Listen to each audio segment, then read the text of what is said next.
Once upon a star, before a boy was born, he was confronted with a keeper who wanted him gone. Humans are not allowed on planet Earth, she said, for humankind has become a disease. He pleaded with her for a second chance, for he was so desperate to be born. She doubted his ability to reform, for so many before him has faltered. Nevertheless, a challenge was soon offered. He is to convince one animal to plead his case and bring them forth to save the human race. He gulped as he went forth on his mission with haste. He first landed in a jungle where he met an orangutan. He pleaded for her to help him for the sake of humankind.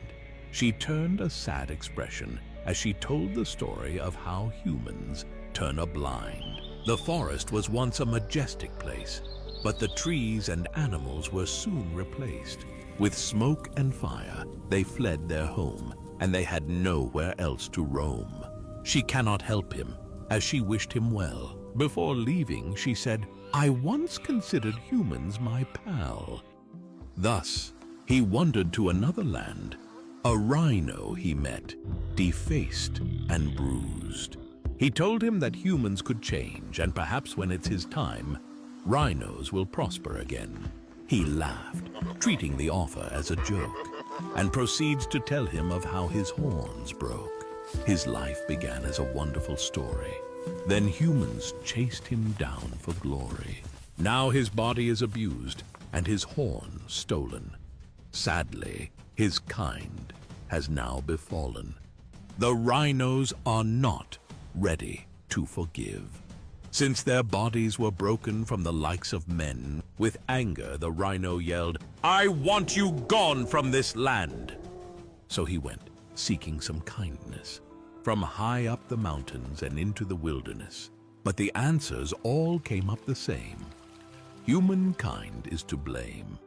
Next, he went to an icy abyss.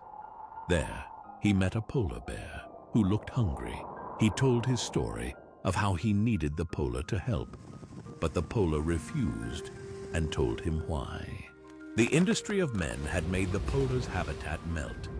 The polar cried, "Did you know how hungry I felt?" Just as he was about to give up hope, the polar pointed to the ocean, for the giants may be able to assist. After all, they are a friend to all in this icy abyss. So deep down he went, and a big blue whale he met, the largest animal in all creation. The boy pleads to her with such desperation. The whale sympathized with him deeply. But blue whales don't act solely. She first needs to bring this up to the elders, for they are the ones who decide such matters. Soon the meeting ended, and a decision was made, as she whispered to him softly, "I'm sorry, but the answer is no." For the whales cannot help a former foe. Humans once hunted them until their numbers were low. Shocked and depressed, his time has ended.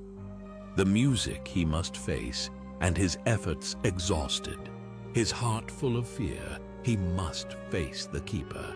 As he looked away, too embarrassed to face her, but with calmness, she showed him the future. Because it's not too late for humans to make this planet better. It was never the keeper's intention to prevent humans from entering. She just wanted to show him the beautiful planet humans would be missing.